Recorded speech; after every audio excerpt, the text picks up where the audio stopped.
Hello and welcome back to Riding Bikes in San Diego.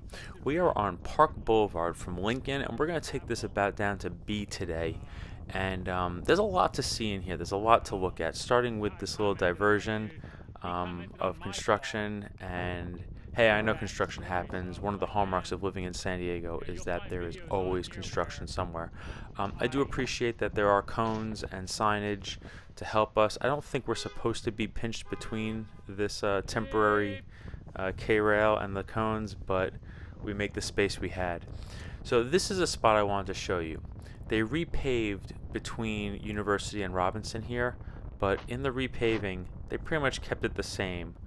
They put in a little buffer, but we're still in a sharrow, and then there's this weird little painted bike lane for most of this block. It's inconsistent. It's gonna, of course, fall apart when we get here. There's a dude parked in the red. I thank him for looking. My buddy tells him not to park in the red because we have different styles of communication sometimes, which is fine. I'm just speeding through this. This is the same as it ever was. They did that pavement up north until Robinson. Then they left everything the same going all the way down to Balboa Park and Roosevelt Middle School here. But I wanted to show you this section, and I think I've done this before. There was a link I'll put on the screen and down in the bottom to a previous video of doing this entire stretch before they did a lot of construction. But we are now on the edge of Balboa Park, and they put in this wonderful bike lane. It has the buffer with the flex posts, and then there is this dedicated bus lane that we're looking at off to our left. Drivers only have the one travel lane, and that's cool because how much space do they really need, right? We're all cruising along. There's no place to get in for a while. The zoo entrance comes up ahead of us, but we're rolling along here. But I'm pointing this out because this was a controversial plan, and there was some opposition to it. There was some opposition from within the park, and I'll link to some minutes from the Balboa Park Committee. Specifically, the World Beach Center opposed a bus lane going all the way down Park Boulevard, and they won, as you'll see in just a little bit here. But we're going along, and we really don't have to worry. Not that we would have to worry much anyway, because as you can see, this is a pretty low traffic area. But it's not always low traffic. Balboa Park is, they call it the jewel or the gem of San Diego. It's a wonderful place to be. I go here all the time. Balboa Park gets really busy on a few days a year. Pride is a gigantic event in Balboa Park. There's also the Earth Day Festival. There's also something called December Nights. This is a festival, a series of events that happens in December. We just passed it, and you'll notice this bus lane is here, and you would think that bus lane is great to move people when there are a lot of people coming into the park, and that is excellent. The problem is that we're coming up on the spot where the bus lane ends. The park keeps going, but the bus lane just dissolves. You can see the markings to the left right now. The arrows are telling a bus driver that they're going to have to merge over, and that's exactly what happens. The bike lane keeps going here, but the bus lane is going to stop. And guess what happened? You'll never guess. For December Nights, the MTS didn't use the bus lane because that merge, that bottleneck, that end of the bus lane made it inefficient. It created a bottleneck over here, and it wasn't useful for people to take the bus because of that bottleneck right there.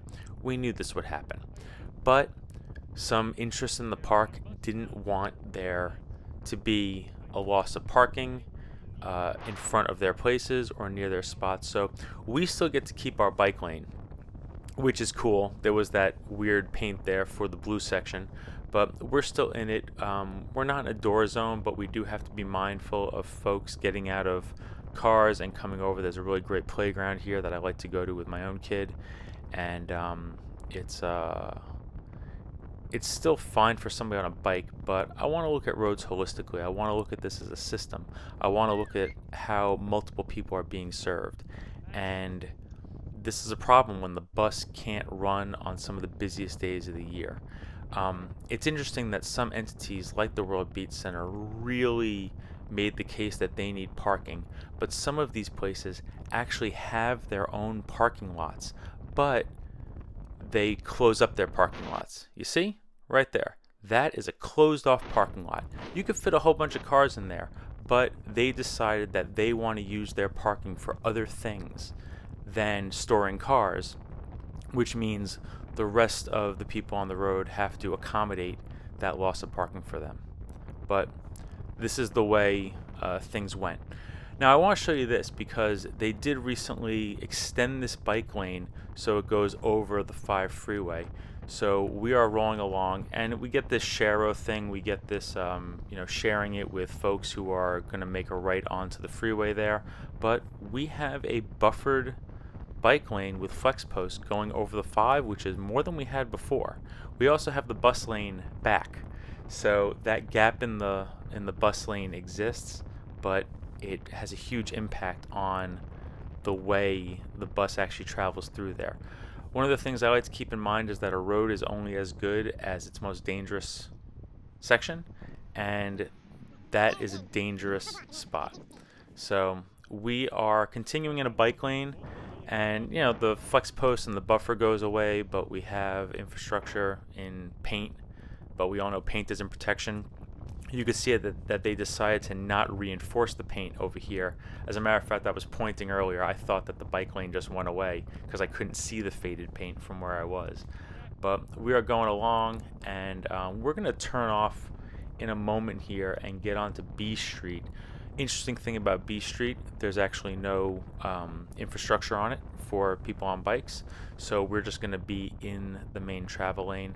And that's another huge point of this. Like, the Park Boulevard improvements have been fantastic, but there's only so many ways to get there, right? There is paint on University to the west, but not to the east. In fact, they put a median into the east, and that makes it really difficult to bike safely into North Park. And there's nothing up on Washington though. El Cajon Boulevard, there's a bus bike lane on the south side, but not on the north side. Then there's the Mead project north of that, and Adams Avenue, fairly low traffic neighborhood street, but also no infrastructure there. But we keep going along. We are going to do our best. I do appreciate the improvements that have been put in place. I just wish that they were more well-rounded. I wish that they were more equitable. I wish that they were complete, and predictable, and not changing block for block as it does, even for the bus riders. But still, we are going to drive less and ride a bike. Thanks for coming along with me. We'll see you soon.